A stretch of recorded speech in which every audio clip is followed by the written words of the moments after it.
So welcome to the December 19th meeting of the Dental Codology Consortium.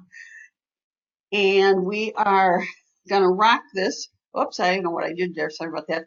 Again, I love this thing. You have three choices. You can watch things happen, make them happen, or wonder what the hell happened. And we're choosing to make them happen.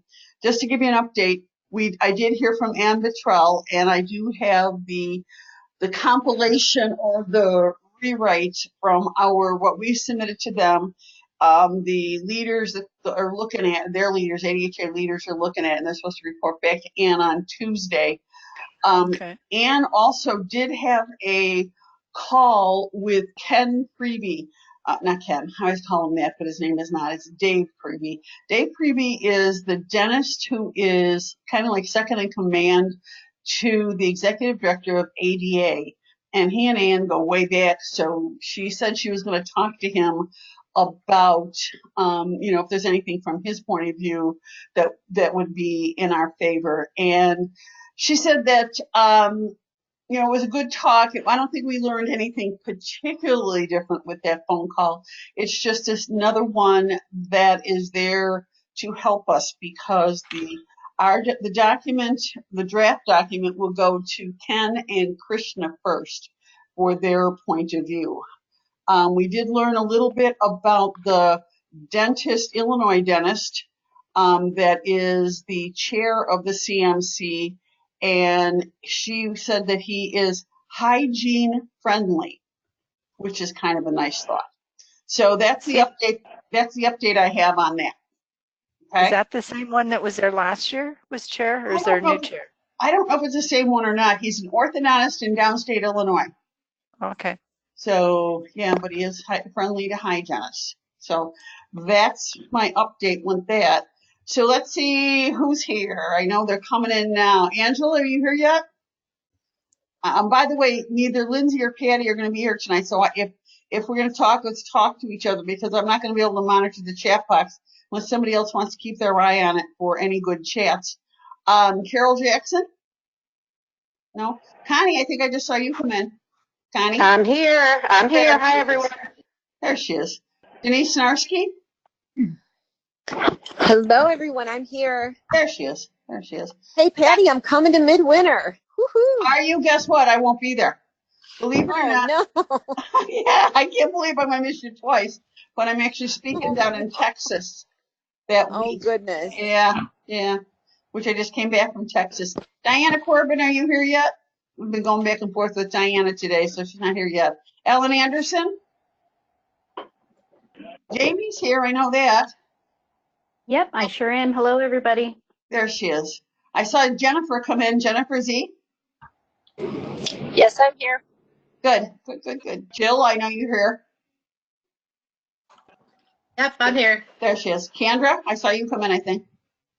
Yep, hello, everyone. Kathy? Hello. So Kathy, whatever it is we finally getting these messages are coming through to you, huh? Yep, they finally are. The meeting finally. How about Linda Jorgensen? Is she here yet? I'm here. Hi, everybody. There she is. You have a glass of wine in your hand? Not yet. Not yet, that's right. But you got to be I'm going to try and stay sober just a little bit longer. Rhoda, our poor cold Rhoda down in 75 degrees South Florida. Yes, I'm here. And one martini down. And one martini down. Good to know. How about Lisa? You here, Lisa? No. I'm here. Oh, there you are. Okay. Hello, all. How are numbers looking for next week? Even better? 54, yep. We'll take it. 54 teledentistry people. Liz Grillo? I think I saw Lucy come in. Hey, Lucy. Hi, I'm here. There she is. Melissa? I think I just saw Melissa just come in. Hi, everybody. There she is. Melissa, who's been stirring some the pot online this week about the slogan that ADHA has for the meeting. You can share about that later. I'm sorry. Yeah, Why? I'm sorry. I just didn't care for it, and I couldn't keep my mouth shut. We can talk more about that later. Michelle, right? I think I saw you come in. Yep, I'm here. Hello, everybody. Nancy Brohan? Hello. Hi, Nancy. Nicole Fortune. Hi there. There she is. Noelle Paschke, have you gotten here yet, Noelle? Noelle is going, we're going to hear from Noelle share about a course she's doing and her new business at Yankee Dental. Paige, how about you? Paige? Here, hello. There she is. Javon? Hello. Not yet. Susan? Not yet. Teresa Seaman, she got extra credit because she was here first. Teresa? Thanks. I'm here. All right. Nicole Flaherty. Nicole Flaherty, that's you, Teresa, isn't it? Yes, it's me. I don't know who's got or what that sound is. Whew. Yeah, we're gonna mute him until if you're not talking. Patty B Yes, made it. Say that is hi, me. Patty. Hi. There she is. She just made it from her granddaughter's birthday party. I see Ellen Anderson just signed Yeah, on. I'm in the car. I'm in the car on my phone, Okay, so we'll not say anything but with I'm listening. any visual, Yeah. okay? All right, so let's Bye. get this going. Again, I've already given you the update from Ann Battrell and where we're at, but we're getting closer. And again, if we can, we're hoping to have at least that first draft to ADA by the end of this week. I will keep you posted. So let's get this going. This is our as if point time. I did put in the chat box, if you didn't already download it from last week, Kathy's spreadsheet of the groups of the codes. And again, thank you, Kathy, for doing that, as well as the leaders of the group. Again, it's 3,300 pages, although it's 84 submissions.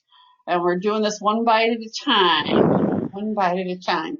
So where we are at and where we left off last time was at 28. So we're going to start with 29 through 31, which are 3 revisions from the national, well, you can see them there, on space maintainers. Remember what I said though about this whole category. These are one of the few procedure codes that we have in prevention. Out of the 904 or whatever codes that we have in the CDT, there's only 25 in the preventive section. 15 of them have to do with these darn space maintainers. And it looks like NADP, National Association of Dental Plans, as well as a guy from AAPD wants to change them again. So what I did there is I just pasted got these forms, and then I took the rationale. The first rationale is from NADP, and as you can read there, they're coming back to fix something that they had a different intent on the maintainers, and again, it's all about who places them, who takes them off, all that baloney. The second two by this Dr. Jim Nickham is also about, it all has to do with the same subject. Kathy, do you have anything more to add on what you read into anything on the space maintainer junk? No, it looks like they actually want to clear up the provider part of it, which is interesting, to just, instead of being did not originally place the appliance, they just want it, if it's done however many times it is. So I think they're just trying to clean them up and not say whether it's a dentist of record or the dentist who originally placed it or the dentist who didn't originally place it. So that's my interpretation of that. Do you think that their NADP is trying to do anything different? And which do we think is better, the one with no language on the provider or the one where it specifies it that it doesn't originally place it? Oh, they basically, all they're doing is scratching out what the NADP is putting in. Yeah. My opinion is, because we've got probably such a transient population, that, coming in with the times the NADP decided, who does it when and all that kind of stuff was just a lot of extra work. And by eliminating that, makes it simpler for them. Yeah, but they're not the ones that are eliminating it. They're the ones that are adding it, looks like to me, isn't it? NADP is the first one. Hang on a minute. Yes, I see what you're saying. So, but what confuses me, because do you have the book in front of you, Kathy? Because if I you look do. at what they're crossing out, they're basically, looks like Dr. Newcomb wants to eliminate the language the other guys want to add. But the thing is that language under NADP is already in here.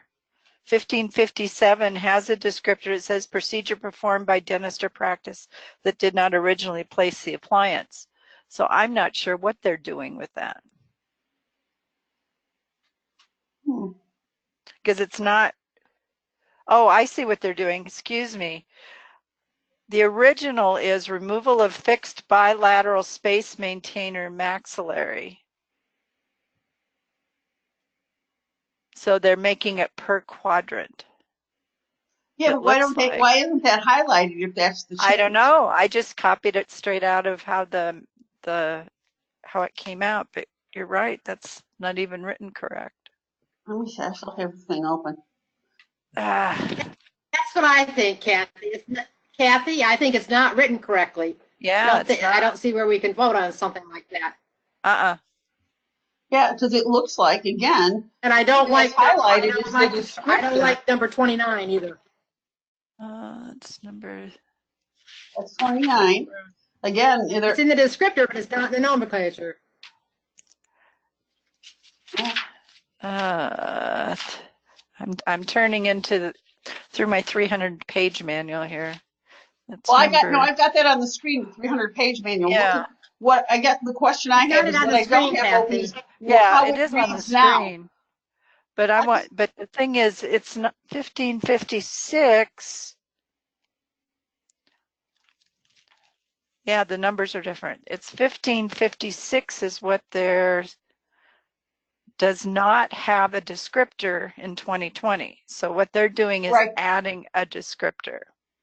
Whereas the other two are removing the descriptor. Removing it. Exactly. And their argument is what? For removing it. Well,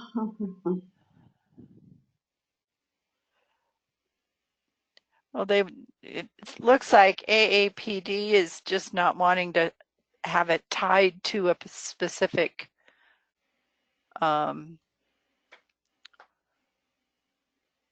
dentist or practice. Makes it easier. Okay, so what they said is this one, the 1556, the quadrant one, didn't have a descriptor, so they were making these match. Whereas NADP came back to put the descriptor in there. Right. So does anybody have any opinions about whether it should be or shouldn't be? Can I just add one thing? I'm looking at this and it also doesn't have anything about quadrant placement. So they only have maxillary and mandibular.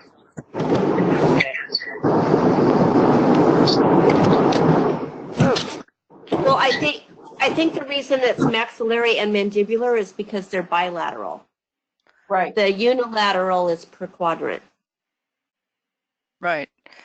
Yeah, the nomenclature is identical to what's into 2020. They're just on 1556 adding a descriptor.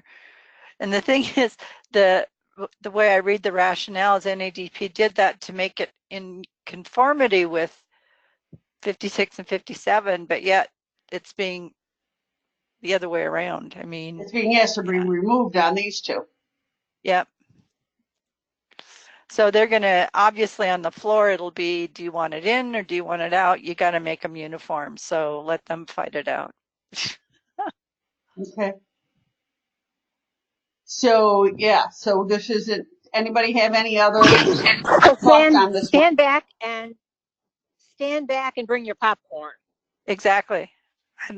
I don't think this is one we necessarily need to vote on because they're kind of in conflict with each other. I don't know. Okay, that's fine. I have no problem with not voting on it. Anybody have any other thoughts on this? Well, we can abstain. I agree with what Kathy said. We don't need to vote. I agree with, this is Jill. I agree with what Kathy said. I don't think we need to vote on this. I don't think it's right. The only thing is that it's 3 of the ones that's in our preventive section. No, I'm just teasing.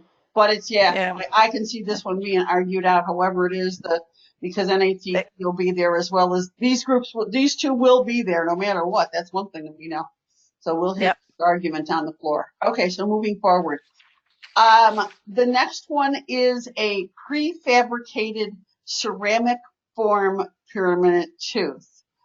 This guy wrote a long thing, this doctor that submitted this. And I think it's interesting that he starts with the scrutiny of dental coding as his beginning argumentation. And I think he's arguing for there's a gap in the codes.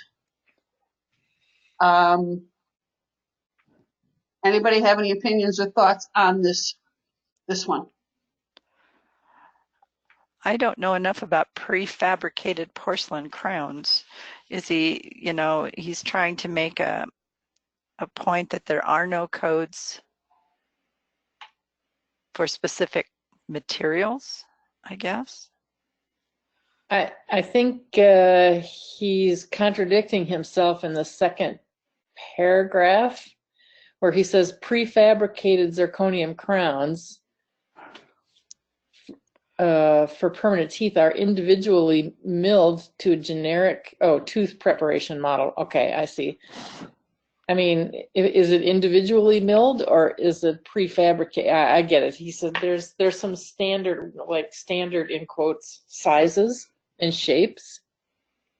It's kind of like stainless steel crowns. So, okay. His background, he's the dental director at Midwest Dental, and he's director of clinical education.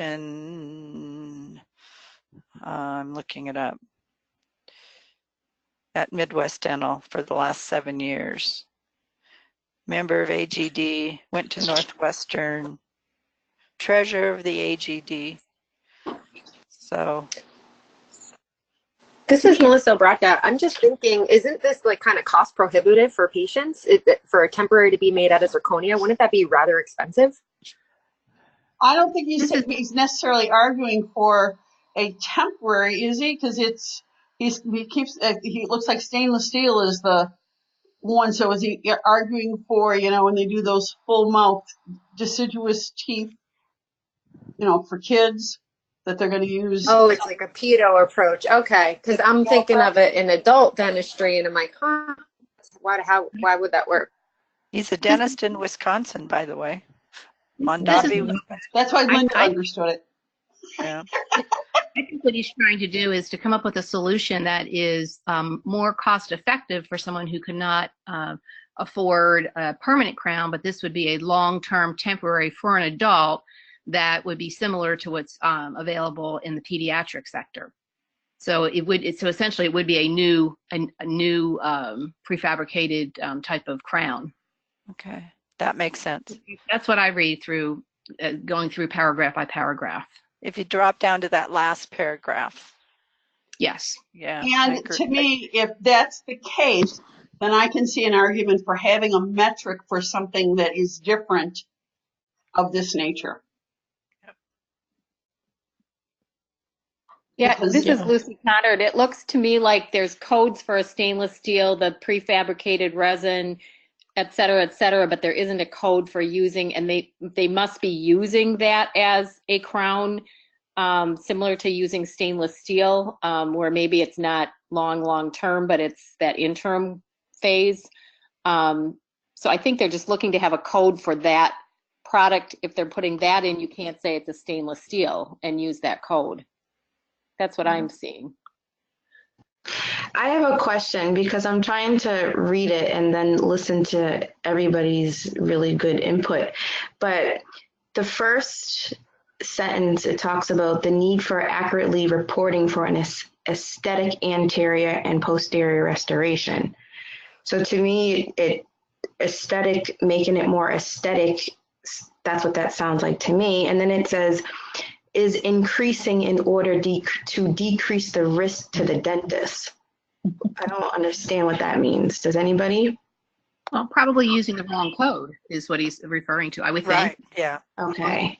Yeah, just that there's no accurate code, so they're probably getting something that they feel is the closest to.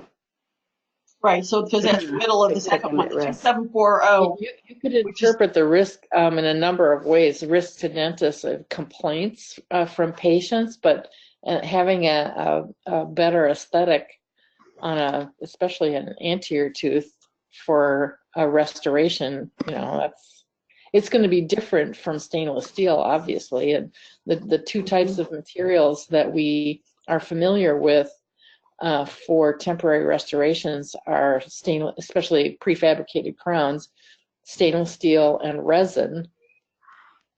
This is a much more durable restoration, I would think, and even though it may be considered temporary and prefabricated and all of that, it's probably longer lasting, and that's what I get out of his.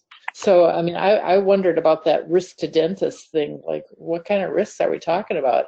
And I suppose it could be using the wrong code to describe what you did. Which would be fraud. which Right. but Kathy But- would use in 2740 be wrong? Let me look real quick.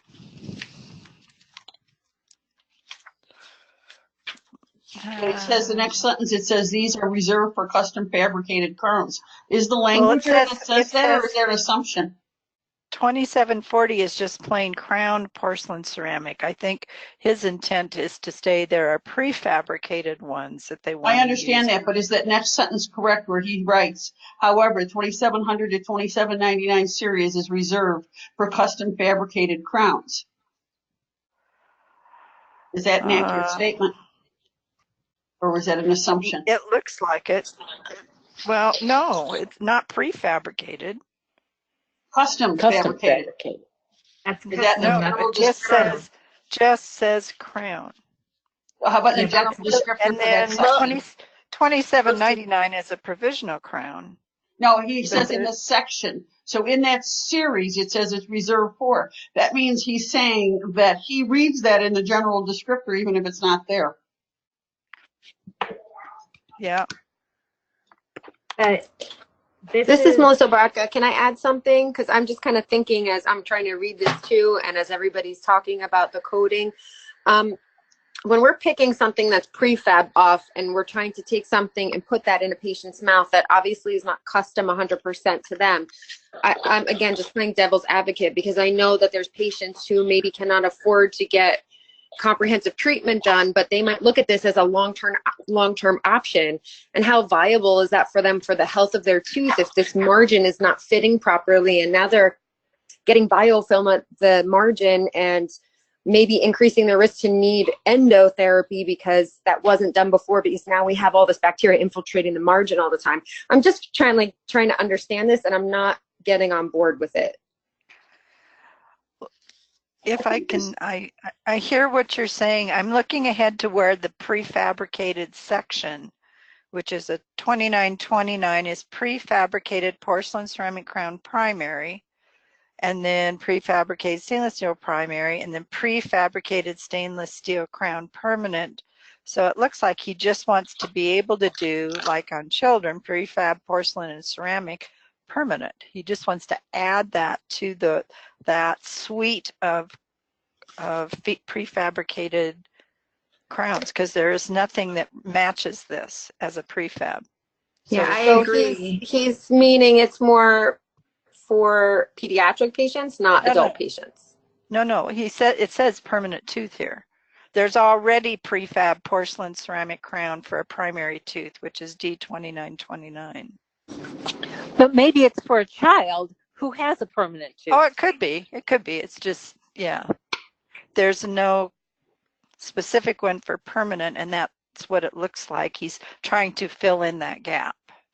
Yeah, I agree. That's what it looks like to me too. I agree with that. That's what it looks like to me too. He's trying to fill in that gap for permanent tooth, not a primary tooth. Ellen, right. Please say out loud what you're putting in the chat box.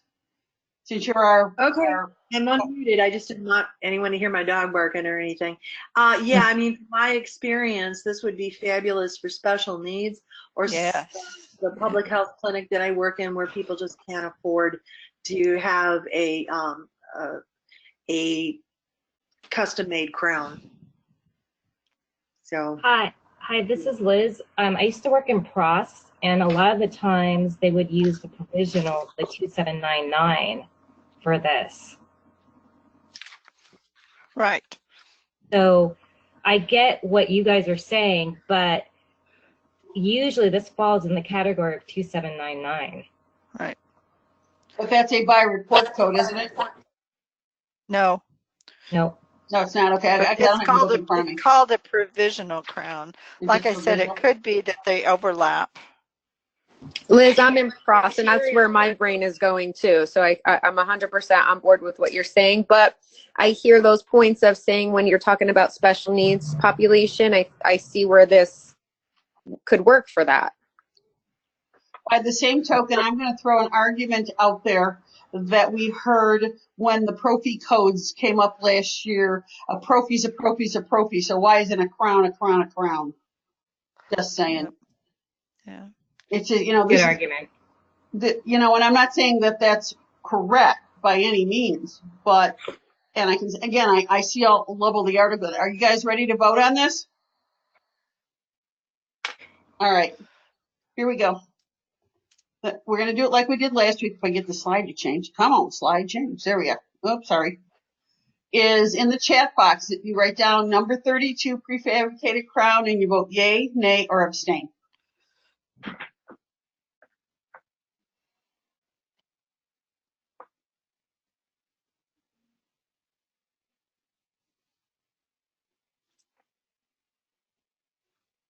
Okay, looks like you guys have it. Oh, hi, Diana Corbin. Welcome. All right, the next two are retreatment codes. These were submitted by this dentist that you can see what their argument is, and they had same rationale on both codes, whether it was for retreatment of the restoration or crown retreatment.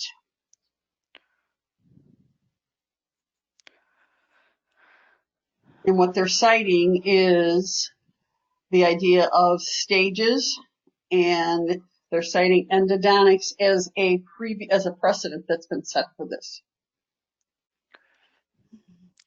She is a dentist out of San Juan Capistrano. Looking it up, graduated cum laude from Harvard, spending a lot of time with, you know, trying to create codes that there just aren't anything for. Well, I like her the last sentence where she talks about the much needed statistical information on the economic burden of crown retreatments. Yeah. Yep.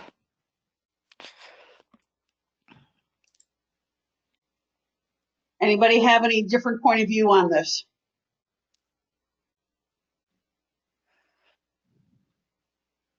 Hi, this is Teresa. The wording retreatment of a previous crown, that kind of sits cockeyed with me somehow. I think because how do you retreat a crown? You need to replace a crown, or are they talking about putting a provisional or putting an occlusal restoration if they have to go through the crown for an endo? I'm a little sideways on that. Am I just not seeing something? I think you got a good point. Is there more to this proposal or this submission than what you have on the screen right now? There's always more. We've got pages and pages and pages more. Yeah. But let me go to 33 here to see what there may be.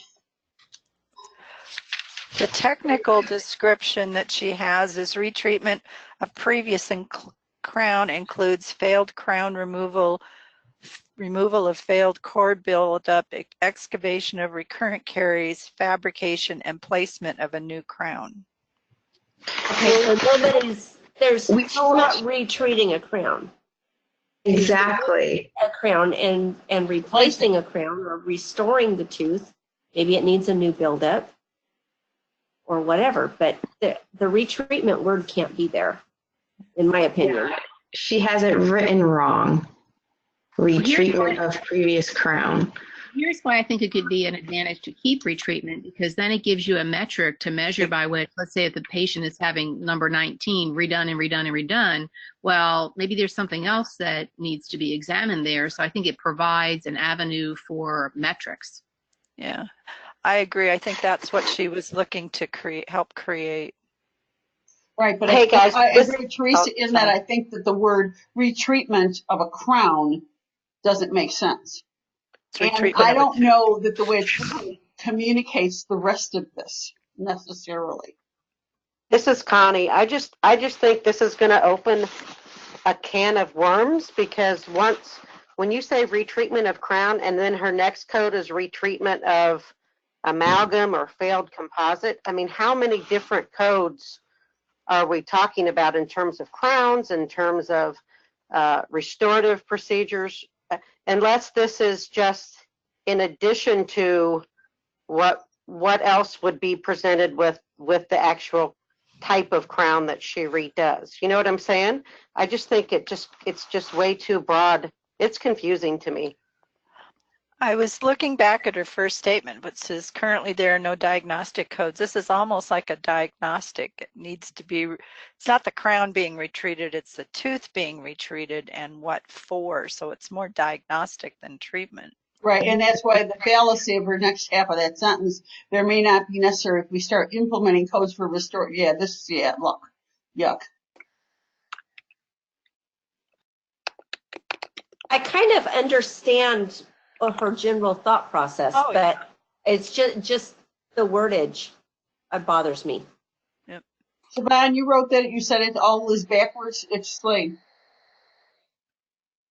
Just her language. Just the words that she used and what does she mean? We do have diagnostic codes in dentistry.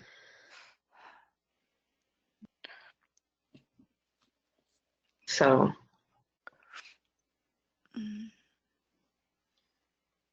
Okay, so let's vote. Yay, nay. It doesn't make sense to do we me. want to talk about, do we want to look farther at the direct restoration retreatment, or do we see those differently? I don't think so. I don't view them as different. Think so. You can replace a restoration if you need to. I think it's the same. Yeah. Okay, so 32, 33.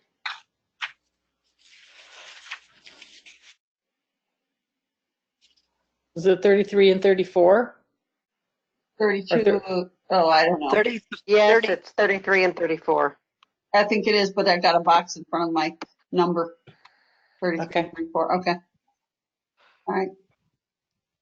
Moving forward to, I don't know. Oh, here we go. Biomimetic dentistry. Now, we have talked about this every year that we have been together, and this same Dr. Scott Davis keeps bringing this back. Now, Kathy, I'm going to lean on you because of your sorting here to ask you if you saw any different argumentation he's bringing forward this year than he did any other year. Well, having listened to him the last 2 years and what I gather, I don't see a lot of difference. I'm surprised the CMC let him resubmit them, because the rubber dam placement for isolation, number 41, come on. Yeah. I think my opinion is that from what I understand, it's a different technique for restoring teeth. It's more time intensive, it's more product intensive, and they want those specific codes to be able to bill appropriately. As you can see on the screen, what I did is I went to the Biomimetic Association, Dentistry Association, and from their website, it says what their goals are. And what it is it's definitely a minimal intervention model. And when we've listened to him explain it year after year, they need to send somebody else, if nothing else.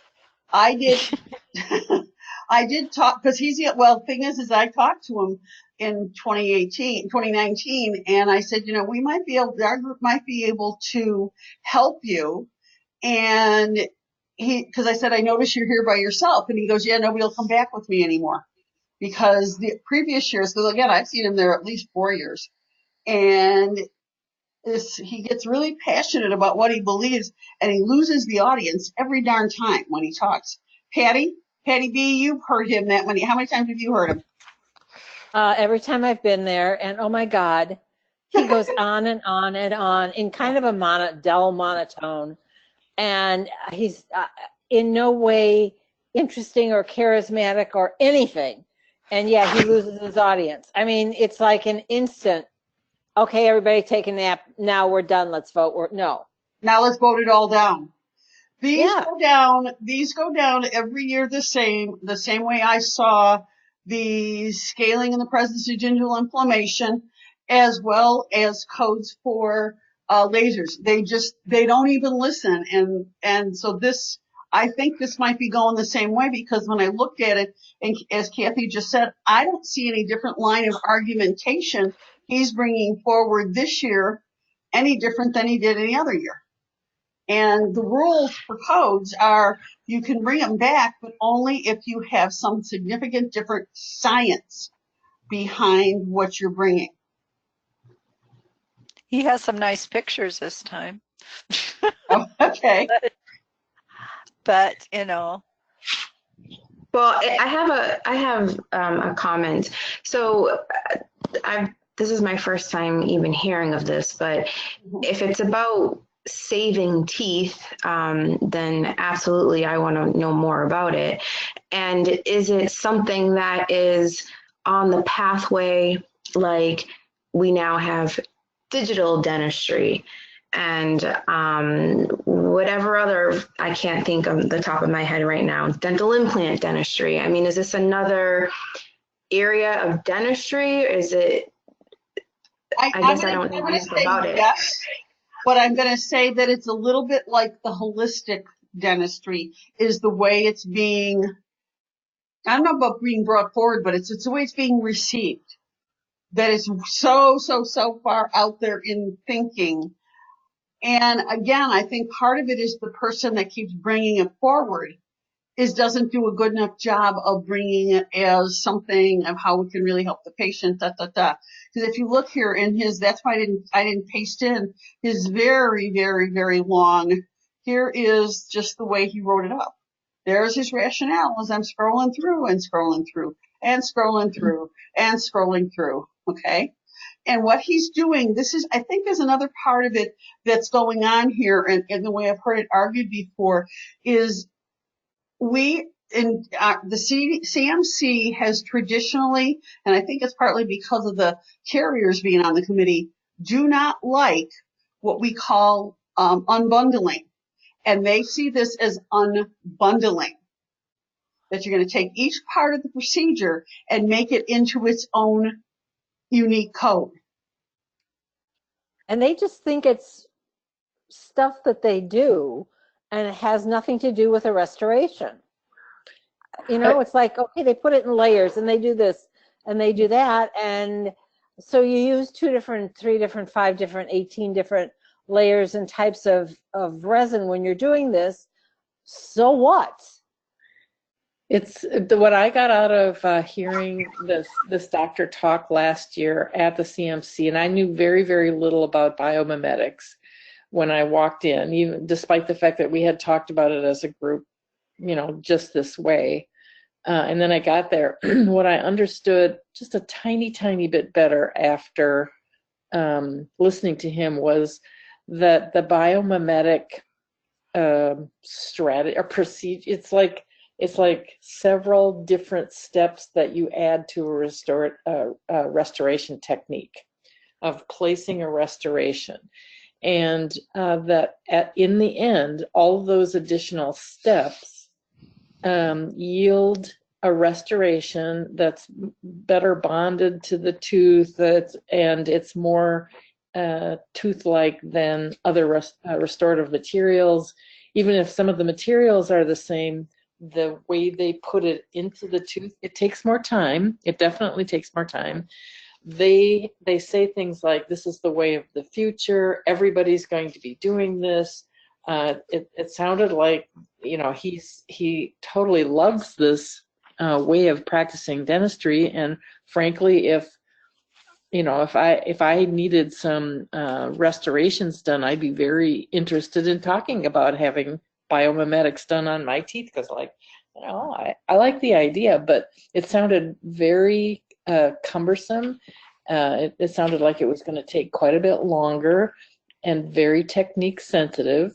But, you know, he feels like he's onto a new thing. It's very different from the way restorations are typically placed right now. And so, and in that, he thinks that it's better. So this is a better way to do restorations. You don't get micro leakage, and you get, I think, I can't remember all of the ways he said it, and I haven't read this, I'll be honest. We read this clinical scenario, the advanced adhesive biomimetic protocols that use IDS and bio-base with or without fibers create an ethical final restoration. Why? Minimal removal of vital dentin. Vital dentin is adhesively sealed and protected. Vital pulp is protected. Traditional crown preparations without IDS and resin coat 20% need root canal treatment after the crown is placed. The final restoration is adhesively bonded and the bond strength is improved and or equal to and or greater than DEJ. Okay, I don't even know what I was reading there, guys. So it's better. He thinks it's better, and it might be, but he's not getting many takers. Yeah. Well, maybe is this really, it's under preventative, but maybe others, it sounds more like restorative. No, these are this under isn't under preventive. This is he wants this to be in the restorative area. Okay. He's calling them resin-based composite restorations, direct, indirect, some of those words that we already have. But yeah, what he's arguing for is a different way to restore. So, and the thing is that I don't see AGD, I don't see APD, or even those that are a little bit more on the preventive end of the continuum, on the minimal intervention end of the continuum, jumping on this thing. And again, from what I was saying, and then I'm trying to be negative, it's partly the way it's being presented. So this, I think, might be a ways off yet. And because I don't see the argumentation yet for that anything going to be changing this year. Okay, we ready to vote? This is a whole suite. This is 6 different ones that he has in there.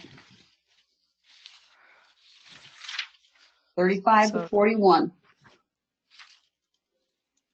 And if you want to learn more, go in and read what all the different articles and all that are in the that we have in the original documentation.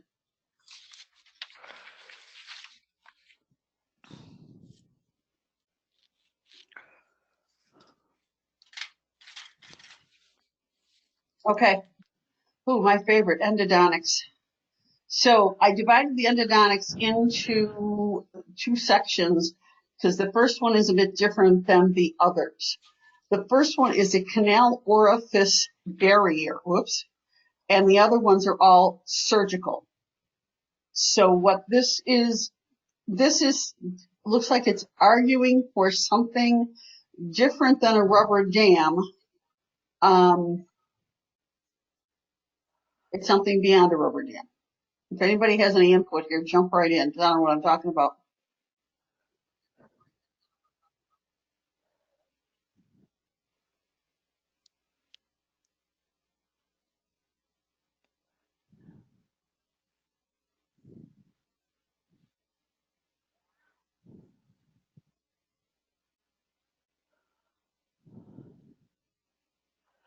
To me, it seems like the barrier goes after the canal is cleaned out, because then it says a temporary restoration may be placed over the orifice barrier. So it's some kind of barrier, has nothing to do with rubber dam, as I read it. It's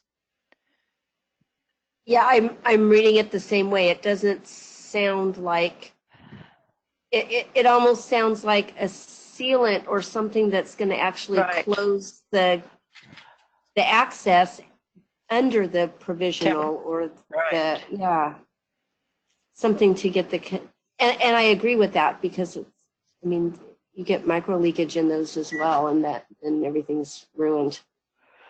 Yeah, it says below too, a temporary restoration may be placed. So maybe whatever this orifice barrier is made out of, it can be removed. Like a membrane or something. Yep. Most of our root canals we have done where I worked, we get back, they put the temporary filling in, and I think this is just a barrier so that if that endodontist doesn't put the permanent filling in immediately, they put a temporary in, they get sent back to the general dentist, they remove the temporary, that membrane or barrier is going to protect the root canal when you place the final filling in that tooth or crown. Right. In the clinical scenario, there's actually a picture of what that is. Here we are. It's called a BC liner orifice barrier placement. So it looks like it's a material that's placed in there, not necessarily it. So wouldn't that be unbundling in that aspect as well? See, to me, I don't know. Yeah, it's like putting Dycal or, Flex cement back in the old days. Exactly. I mean, unless it really is something like a membrane, then that would be separate. Right. But maybe it creates, it sounds like it's a newer product or procedure, so maybe it's creating a metric to say that this has been done versus just putting the temporary filling in. So my question is it a product or a procedure? Is it a product or a procedure? Right. I mean, there's definitely a need for it. I totally get it. But yeah, exactly. Is it a product or is it a procedure? It's a product. Yep, I just looked it up. What is it? Is it a product, Patty? I'm just looking it up. It's on Brasseler's website. It says Brasseler's latest innovation in the line of revolutionary endo-sequence materials.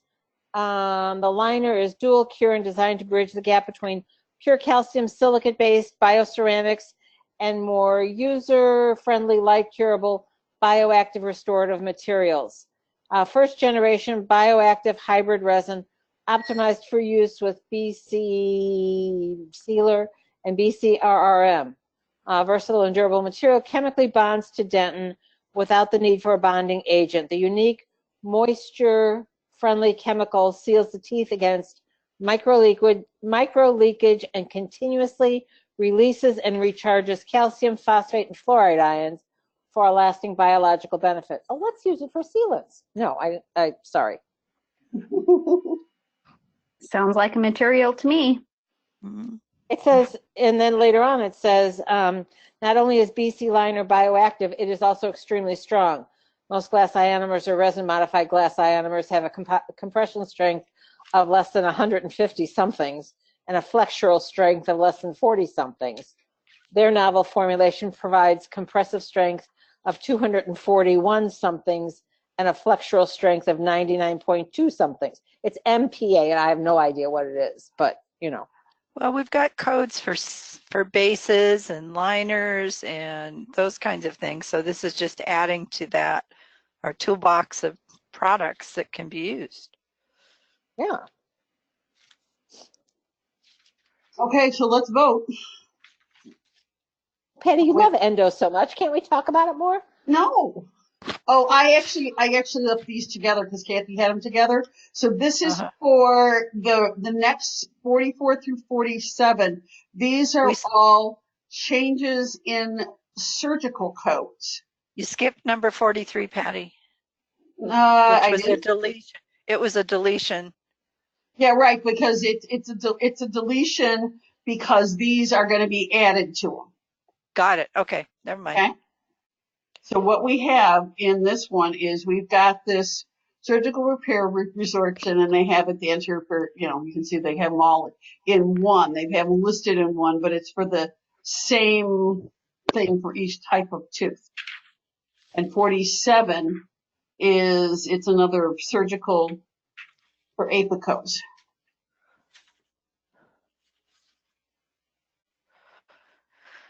It was really hard for me to figure out how to put these in here, guys.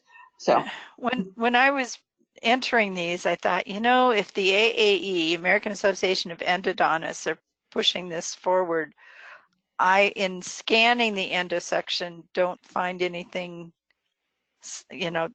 these probably need to be separate included codes because there's different procedures. There's nothing similar except the 3427 number 43, which they're eliminating. It was too broad. My assumption is 43 was too broad, so that's exactly what they say here in their rationale. Yeah. This is Liz. Can I say something? I agree. There's no metric actually in the codes that actually show for treatment of root resorption, and I'm seeing it more and more.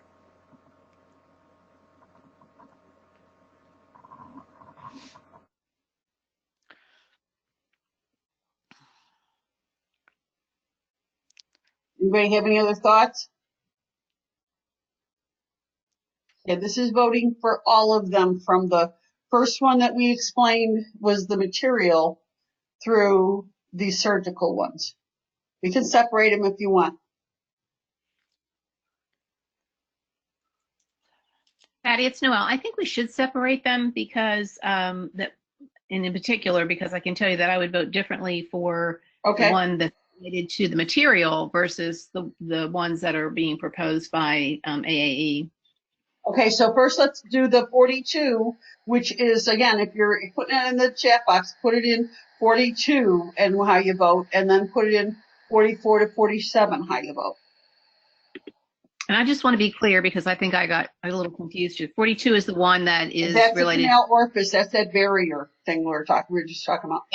That's the material, correct? Yep. Product. Got it. And then it's 43 through 47. 47. 43 is really the deletion, and then instead, because it's deleting the general code and adding these specific codes is what these are.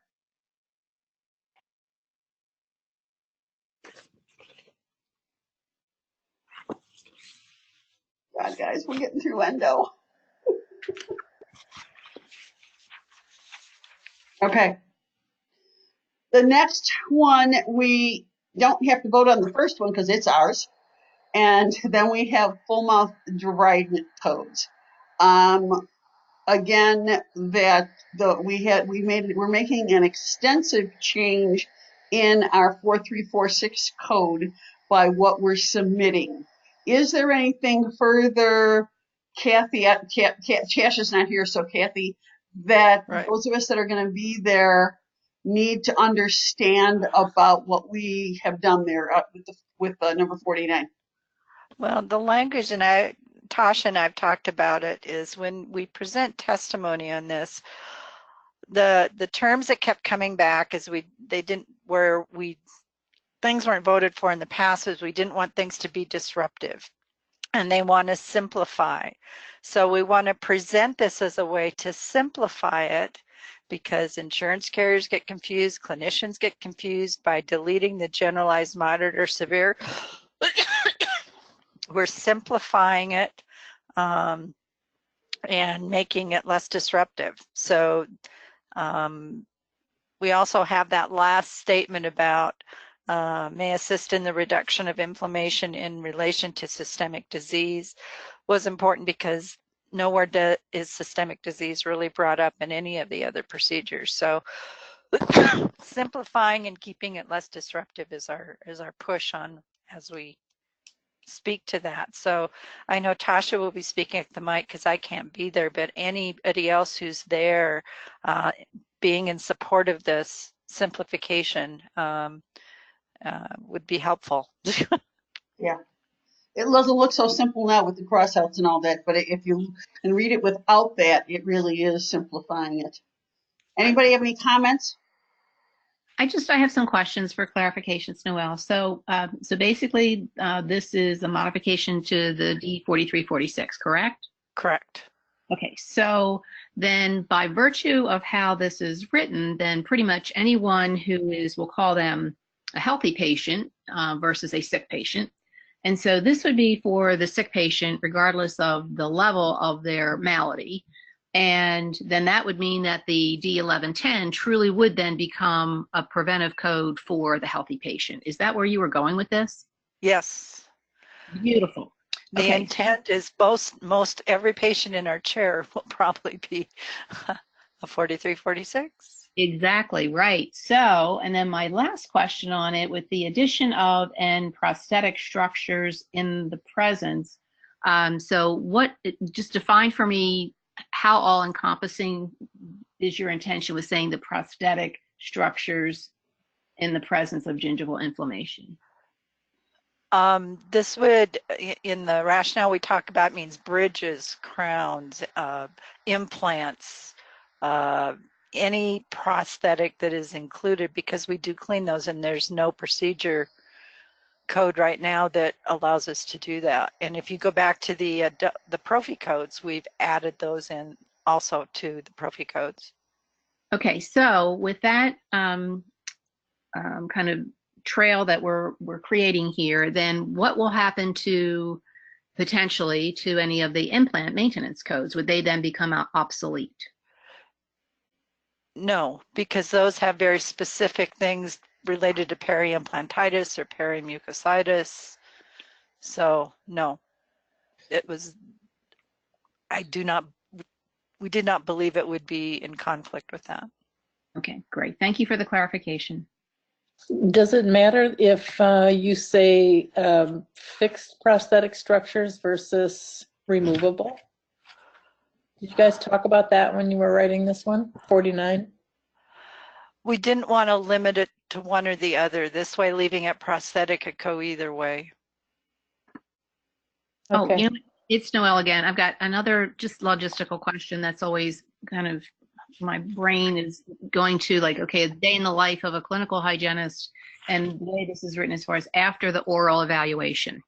And so I've certainly have heard many comments of that, well, the doctor may not come in until after procedures are performed versus before they're performed. And does this mean you could run into the doctor's treatment room and say, hey, here's the clinical condition? So could you unpack that after oral evaluation part again? We didn't want, honestly, we didn't want to have to change it more than we did. We had enough things crossed out.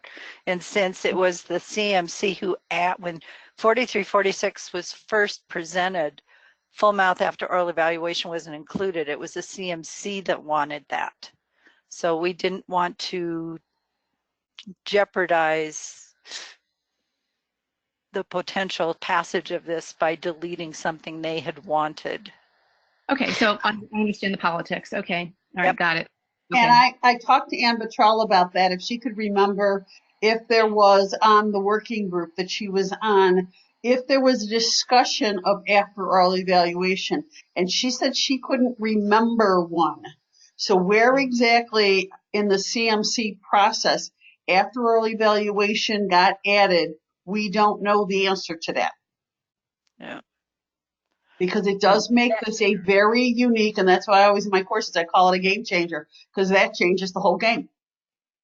Yep. Even though with the way the general descriptor for oral evaluation reads, that would be the case anyway. Yeah. But nobody seems to care about that. Well, it would be lovely if we did actually have a diagnosis before we started, coming up with a plan for treatment and not be robotic in our treatment recommendation. So Absolutely. But I see where you're going with it. It's like, maybe steps on that one. Maybe that's for another day. Here. Got it. Okay, thank you.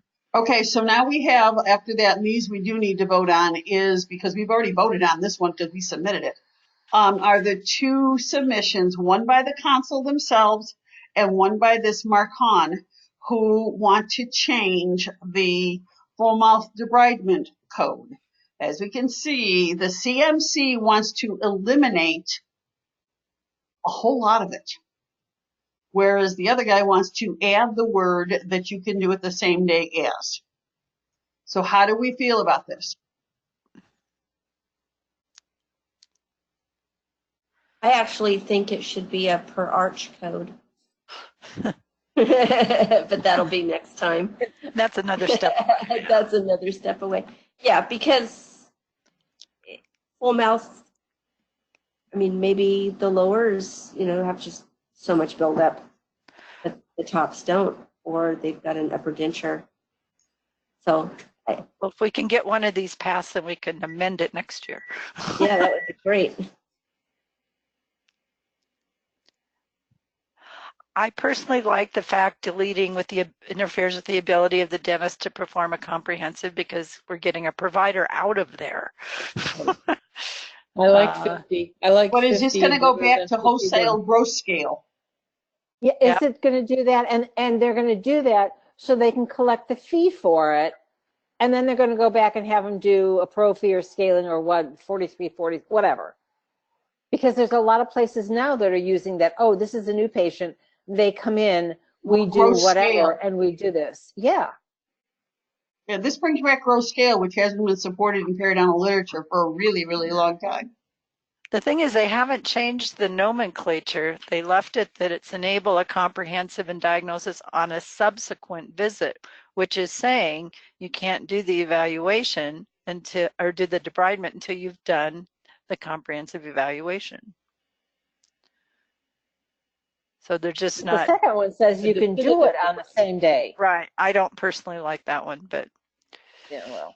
I don't think there's any way that it can be done. This is Connie, sorry, on the same day. I mean, that to me nope. takes away what it means. I say 51's ridiculous.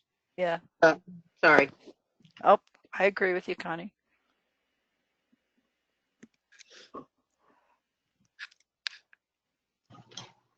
I don't know. I think it's also a question about, is the purpose of a full mouth debridement to enable for a comprehensive evaluation? I mean, we know that the way that we're using it in practice is no, that's not really what's happening. Usually they come back for more periotherapy. So that's the way I'm looking at it. If the purpose for full mouth debridement is to allow for the dentist to perform a comprehensive evaluation, then I think we have to leave it in there. But 50 kind of describes how we're really doing it. I think in both the cases of evaluation and diagnosis, there can be a preliminary evaluation, oral evaluation, and then a definitive one or final. And then in the case of diagnosis, there can be a preliminary diagnosis, which we might suggest is our dental hygiene. We are going to take that part of it that pertains to the work that we will do and diagnose that and then treat.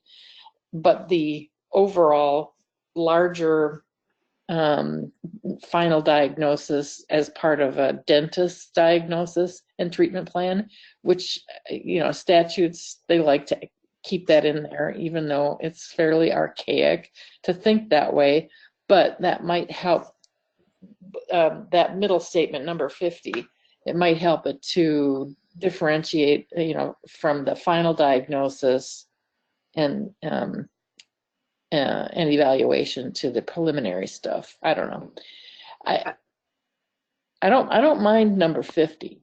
I like 50. I just think they took too much out for me. I mean, our office, it's exactly the way that we used it, is if I wasn't able to do perio charting just because of the sheer amount of tartar buildup.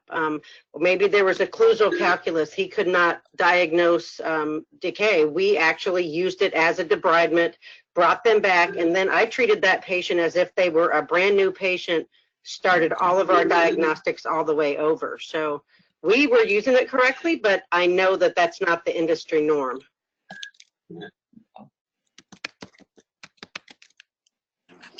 Hi, this is Melissa Bratka. I'm not a fan of using the word debridement with this because I call what I do a debridement.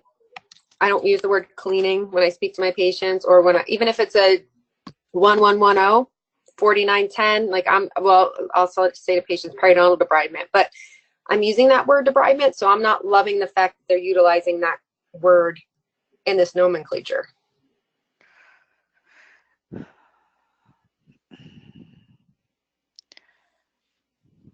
I can see keeping the first one, the one that's done by the CMC, but full mouth debridement involves the preliminary removal of calculus that interferes with a comprehensive oral evaluation, period. Mm-hmm. Yeah, let's slash the dentist language. We tried to do that before. And last slash, I think that the other thing that we did on the one above is that until recently, the limiting of other codes in the same time, these are the only ones in the book that are like that. Why is it that with the 4346 we can't do it with scaling anything else? Why is it with this that we can't do this with anything else? That the name of the code, the nomenclature says we're not completing it the same day as a whatever, because those are evaluation codes.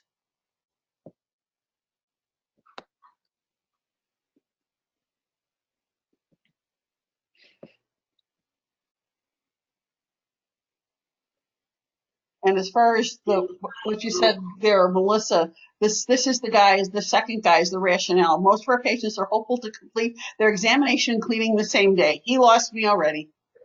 Yep. He lost me already with, first of all, Preach it, examination sister. and it isn't to cleaning, and don't use it in the rationale, period. So how about if we separate these and not vote on them together? So 50 and 51 separated. And so for a whole bunch of reasons, I would say that 51 should die a death of no. But on 50, one of the things that's a possibility, although it would really, we'd have to gain some consensus from people that are on the CMC, is to offer an amendment.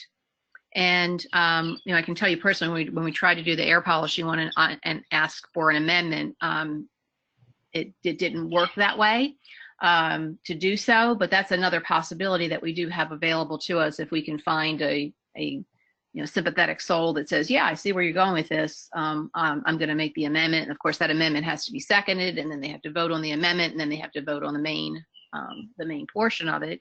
But that is a possibility from a parliamentary procedure for way that we have available to us.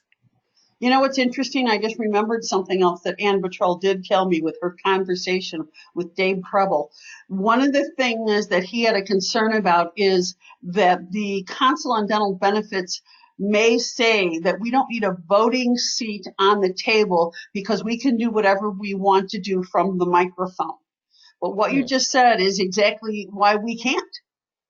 That's right. Yeah. You can't do it from the microphone. And let's have more ammunition for that. Yeah. Because we try to go to the microphone and say something, and they absolutely still vote it down. Mm-hmm. And now have it happen another year. Yeah. Although hopefully we'll get our letter in first. But yeah. I have a quick thought on that 51. I'm wondering, there's a lot of offices that schedule new patients with a hygienist first. And I'm wondering if that dentist wants his hygienist to do something at that appointment, to do a debridement so that then they think they can do the rest of the exam after, so they get like their full fees involved in that. I'm not sure. My doctors see our patients first, and then determine what treatment needs to be done. And if it needs to be a debridement before they can finish, then they come back to do the complete exam. But some offices schedule the new patients with the hygienist, and maybe they want them to be able to get some. Yes, us hygienists, they can't diagnose, right? Right. Stupid. I mean, I know people complain about having too much to do in that amount of time. So, but they want production. But it says in his rationale that I believe that we should be able to complete a comprehensive examination on the same day as debridement. I don't see an issue with that. Why can't the exam be done on the same day of the debridement? Really, if the purpose is for them to have the exam. So why really are we bringing them back? Again, with the purpose of this code. And to bounce off what Siobhan is saying is that in like my state, I can't have a new patient in my chair without the doctor examining them first. So if, that's against my practice act. So we would need to have me do this and him do the exam the same day. Otherwise, I'm violating my own practice act. Well, there should be an assessment code of some point that's always submitted before, even with a full mouth debridement. It's D0191, which is one we think we forget about using, but that's what AAP says goes with this code currently.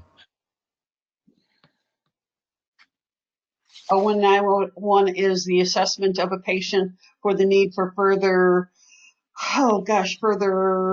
evaluation and blah blah blah blah blah. They're thought of as they're under pre-diagnostic section. A lot of people don't use it though. I can just tell you, I wasn't.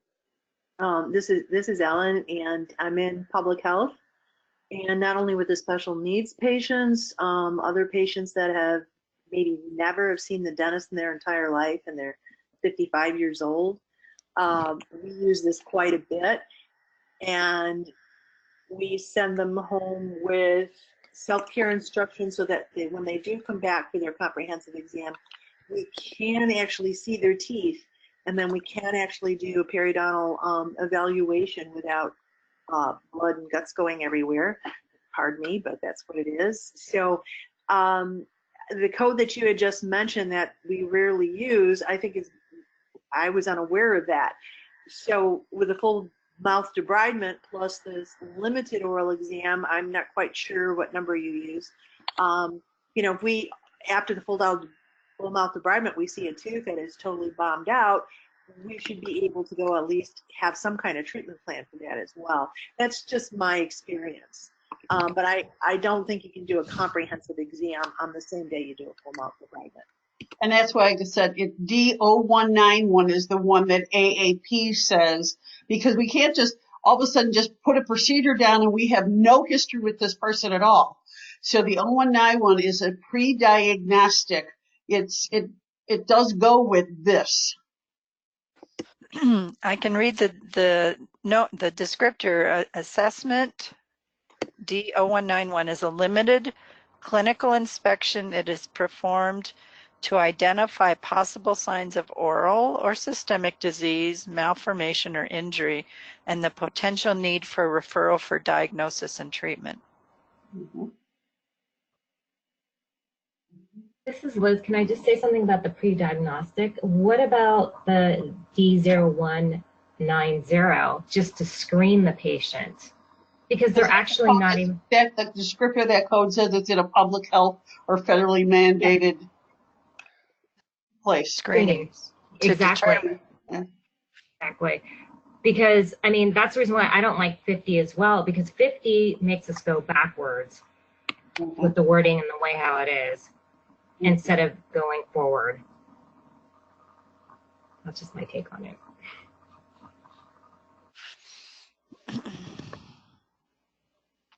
Again, who's going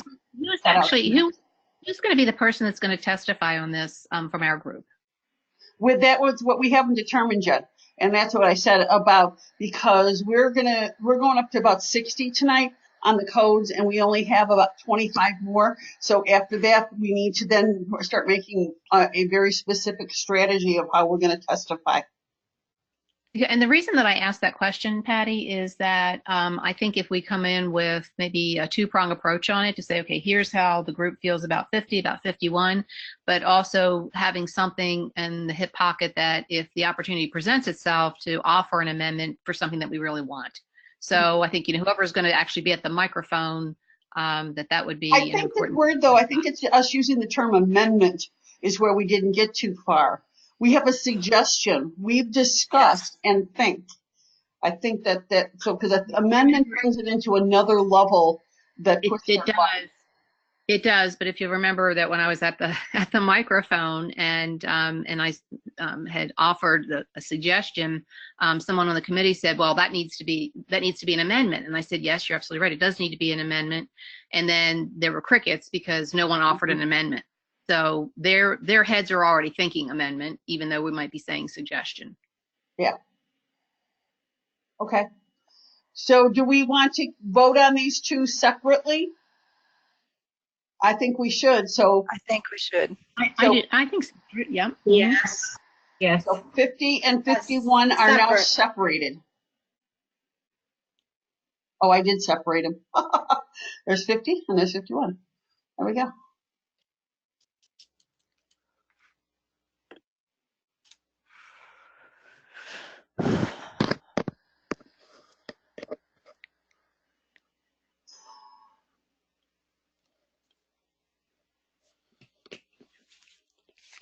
The final ones we're going to do tonight are all they're all related, but they're brought forward two are brought forward by a company with a product, and then the rest, wait a second.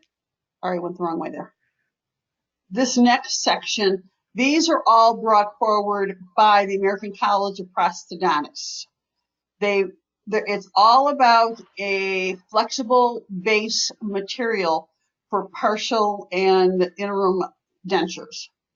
Okay, but the first one again is this is the Salve Dental 360. And if anybody knows anything more than I do about this, then you know something. Anyway. Well, I can speak to that, Patty. Oh, good. Please do. I met with this group last year when they introduced this product. They introduced two codes, and I helped them with the language of them and what rationale and all that stuff.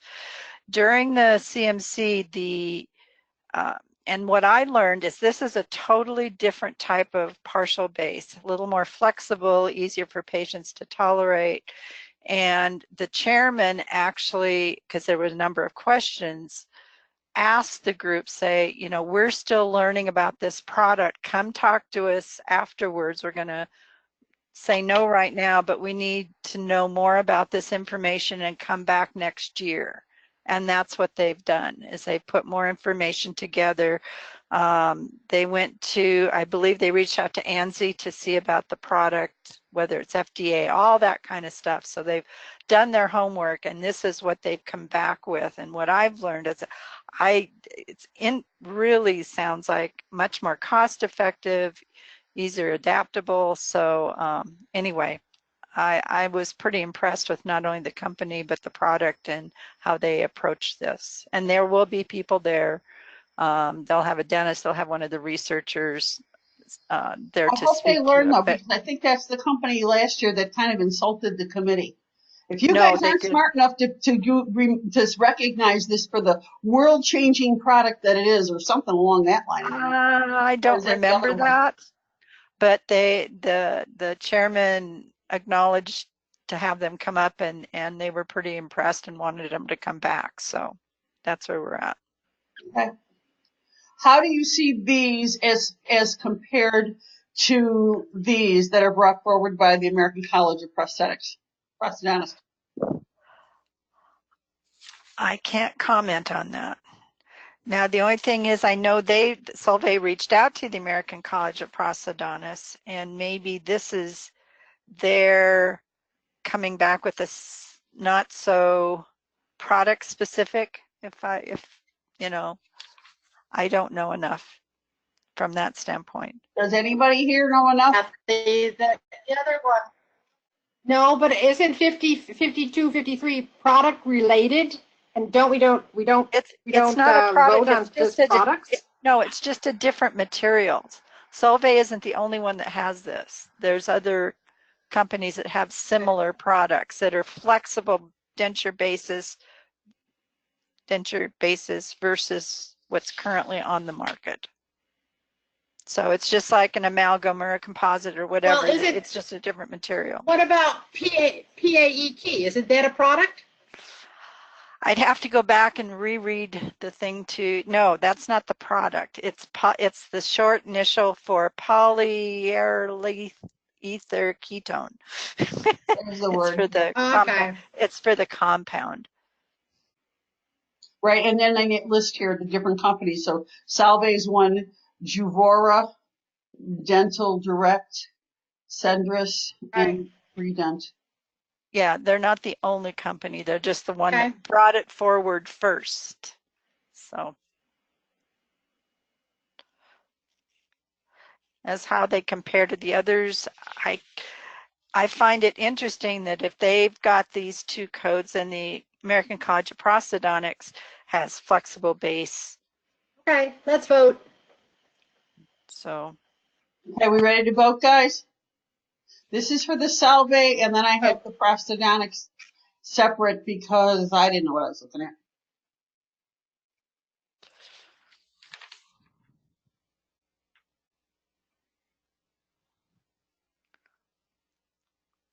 I know that other years that Doyle Williams brought forward flexible base products with the metrics from Aspen Dental. But the ones that he brought forward this time are different. We're not talking about those tonight.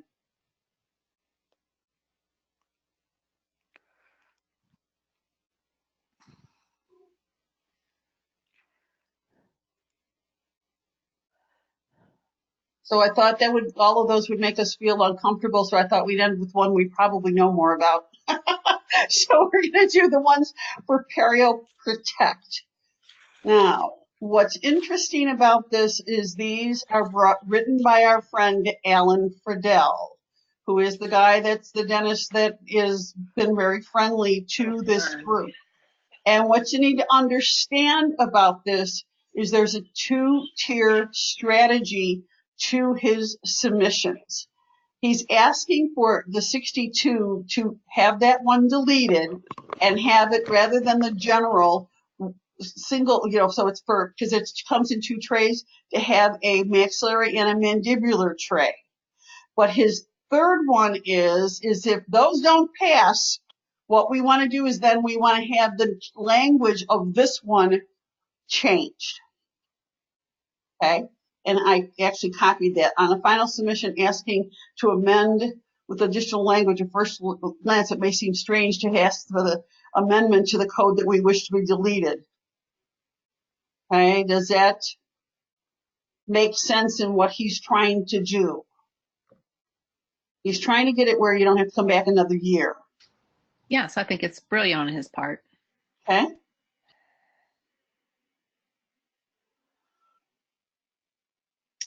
And again, I have a question about this, and I know that there are people that know a lot about Perio Protect, so I understand that there are other third-party products that are similar to this, and I don't know if they have FDA clearance at this point. Does anyone know? They do not. They do not. And that's part of what they're trying to do with adding the language here with FDA clearance of the delivery device. Yet, because I thought DECMAT had some type of system that they recently came out with, but I don't know if it's FDA cleared or not. It's not FDA cleared. It is not. And okay. that's why that's why they added the language. It's not. Yeah. Okay, great. Thank you. Yep. Well, yeah. What product? What was that Noelle said? What product? What company you said came out with it? DenMat. DenMat.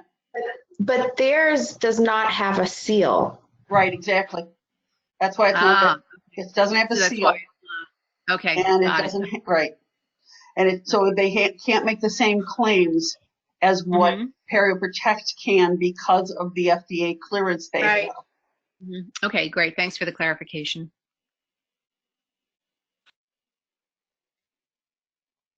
Or as Liz says, out of the research either done, Matt doesn't at this point. My understanding is it was a dentist that was was a client of PerioProtect that says, "Oh, I can come up with my own. I'll get my own lab to do it. We'll sell it." And they sold that to DenMat, and DenMat is going up telling people that they can use it and they can use this code. Whether or not the code is accurate, I don't see how they can be not accurate for the way it was previously written. So that's a little bit about what this is. I have a question. Are we voting on 62, 63, and 64 and 65 separately or together or what? Well, the first three are really together because it's to eliminate the one by substituting those two new ones for maxillary and mandibular. And then if we decide, say the group, whether it's the CMC or us, decides, no, we don't want to do any of that, then then 65 is voted on that separately. So first let's vote on the 62 to 64. Right. That was my point. Yep. So Patty, if we vote yes for 62, are we saying that we support the deletion? Exactly. Okay. But I think it's interesting that the FDA medical device is not in the language of the other ones. So they go with the maxillary and mandibular. That don't they still want to have when they still want to have the cleared by FDA language in there, but they didn't add it that way. Well, that might also to be because the other product is not FDA cleared. And from what I understand, it doesn't have a seal, so it wouldn't even qualify for any of these. Yes, Yeah. that's right. That's right.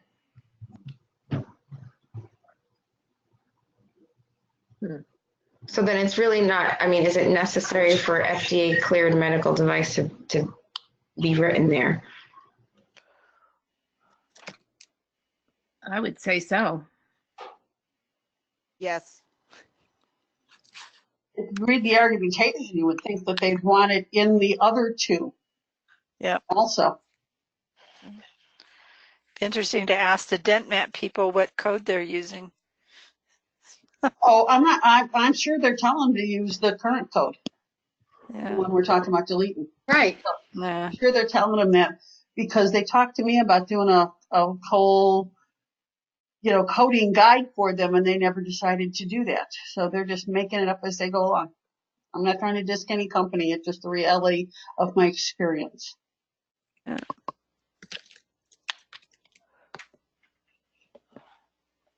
And also my experience, and Kathy, I'm sure you can agree with me here as well as Teresa, that basically most practices don't look into the codes like we're looking into them here. Nope. A company says use this, that's what they're going to use. And it doesn't matter if the code's going to be, if it's wrong or if it changed, they're still going to use it. Yeah. You can't legislate ethics by coding. Yeah. No, you can't. Okay, so do we want to vote on 65? Do we think that FDA clearance is important to have in there? I see that as a separate decision.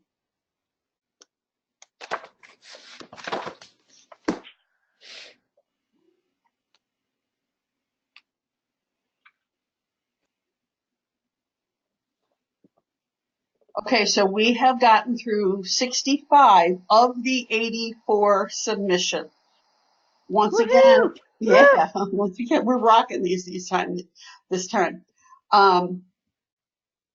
The 66 and 67, again, are ours.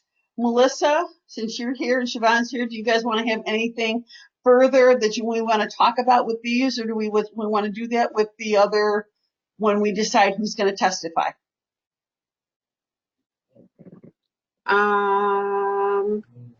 Well, I think they're pretty straightforward. We just decided to really kind of minimize what we did last year. We tried to set up so many different variations for implant cases. But yeah, we can wait on this. We don't need to go into it. We've done a lot of work tonight. Yeah, we Yeah, have. We have. As long, but this was a good transition too. If you missed the study club, our mastermind the other night, Siobhan rocked it. It was so fantastic on so many levels. What I want to show you that I think though you might not realize is how you actually get to find the insider replays. With this new dashboard that we have over here on the left side, you have the dental codology insiders. You can click on that, and then you have over here, this is all insider only content. So we have insider Q&A and da-da-da. Here are the lessons. Now, what I need to show you is when you view the lessons, I wish that this was on the top, but I haven't been taught how to take these. So here are the last two that we did. So there's Melissa's. There's Siobhan's. Okay. So there's the thing, and this is the CE questions. If you missed it, you can take the CE questions there. It was just so good. So thanks again, Siobhan. I've been talking about it ever since then. Okay. It was Thank you for having me. What? Thank you for having me. No, it was really important, that message. You should have seen the shock in the audience of 160 hygienists that Patty and I saw over the down in Texas when we talking about floss and peri-implantitis. They were like, whoa, what? That can't be, blah. Yeah, so it was great. It was great. I'm glad I could spread the word. So again, quoted you a lot. What? What'd you say, Patty? I said we quoted you a lot, Siobhan. There's this hygienist. We did. Yeah, we did, believe me. We did. So if you get an invitation from that group. Okay, so it's enough for tonight until next time. Now, next time is not 2 weeks from now. It's 3 weeks from now, because 2 weeks from now is the Super Bowl. So anyway, we're going to skip 1 week for the Super Bowl, and we're going to go to the February 9th for our next meeting, because that gives us the next time. Oh, the Niners won? So is it Niners KC? Yep. Okay. All right. There we go. I would like to also give a minute for Noelle Paschke to tell us a little bit about her new business, what she's doing now, and this awesome Ultrasonics Plus. I also talked about you at the course, so go for it, Noelle. Okay, great, Patty. So many of you know that I've had a long career in corporate dentistry that included Dentsply, Philips, and Acteon. And October 1st was my last day with Acteon, and I started my new company, Ultrasonics Plus, because that's really where my heart is. And so one of the things that I will be doing right out of the bat, I had already made a commitment to work with Marianne Dreyer and to do a presentation at the Yankee on February 1st. So we're doing 2 hands-on workshops. And just to show you the strength of this community, I'd like to thank Siobhan and thank Melissa for their assistance with images and videos, and also Susan Wingrove as well, related to research. And it really does take a village to put these things on. So thank you to people that are in this community. So if you're in the Boston area, and I think Siobhan, you said that you would be attending, but anyone else that's on this call, just to give a shout out that Marianne and I will be working together. And Marianne's background is she had formerly been with Dentsply and is now the Director of Dental Hygiene at Cape Cod Community College. And so we're really excited about things that we're going to be presenting, in particular related to professional induced mucositis and implantitis that involves instruments. And then also, as you just mentioned, patient-induced. And that patient-induced would be things related to doing that 360 floss technique to not do that. And there are other alternatives in oral hygiene. So we're going to be bringing the latest and greatest related to corrosion with implants and the importance of pH, as well as the significance of using powder streaming as a primary instrument, and then instrument sequencing. So we're locked and loaded and ready to go. And Patty, thanks for letting me talk about these things. Well, thanks for doing what you're doing. My question to the audience is what's better, piezo or magnetostrictive? And my answer was the one you actually learned how to use. I probably stand on that. There's a whole lot of people out there that just are flailing around with whatever, and they really don't know how to use them. And so I'm really glad Well, to share the word of what you're teaching and all of the yeah. options. So to that note, I'm going to be doing a presentation for the Western Society of Perio on July 31st, and it's going to be one of the courses that I offer called Ultrasonics, ALL, and then Trasonics, and that'll be taking a look at magneto and piezo and the differences in the technologies and instrumentation. So hopefully word will get out on that as well. Okay, terrific, terrific. Our next study club is on Wednesday, the 12th of February, and we do have Ellen. Ellen, you want to share a little bit about what you're going to talk about here with your special desensitizing? Yeah, sure. Just some of the protocols that we found successful working with extremely reluctant special needs individuals, and how we got people from not actually being able to walk in the door to being a cooperative and interactive dental patient with us. Perfect. Really rewarding. Terrific, terrific. Also a sneak peek, this is so quickly moving that at Under One Roof this year, we are going to have our breakfast again. It's called Leading with Kindness. And I did it last year. We did it with dental codology, Tanya Lanthier and Cherie Lipensky, and we're doing it again this year. Also, Susan, are you still here, Susan Cotton? Yes, I am. Okay, let's give them a little bit about what the Amazing Race is all about. Yeah. God. Well, yeah. So Allison and I and Patty and some others were getting this fun, amazing race put together for attendees at Under One Roof to raise funds for really research that the Oral Cancer Foundation supports. Alice and I are going out to the Gaylord tomorrow to check out some things and see if what we're talking about we think really will work. But it's we want to get vendors involved, we want to get the companies involved, and a way to direct the attendees to the companies, but really learn about oral cancer and make it fun and just interactive. So we don't have a lot of specifics yet, but that's kind of like an amazing race. Right, and what Allison had explained to me is that the idea of the Amazing Race from the show is now becoming a new way for people to have contests and entertain, and it's a whole fun way. Patty and I talked with Jackie Sanders and Craig Dixon this week, and what we're talking about is, you know how they have you go around and you have to go, all the vendors sign a little card. We're going to enliven that. We're going to bring it to a new way of doing things for 2020, for this decade and beyond. But we'll keep you informed, because again, this is such a fast moving target that's just been within the last couple of days. I want to again tell you how much I appreciate all of you. This really, as Noelle said, and we keep saying, it really does take a village, and this is one of the most amazing group of people that I can imagine being around. I learned so much from all of you guys all the time. We truly are not just waiting for the future to happen, we're charting our futures. It's so much more than oral health, what we do, and I'm honored to do it with all of you. So thanks again for tonight, and I wish y'all a great week. Night. Good night. Good night, everyone. Bye. Bye.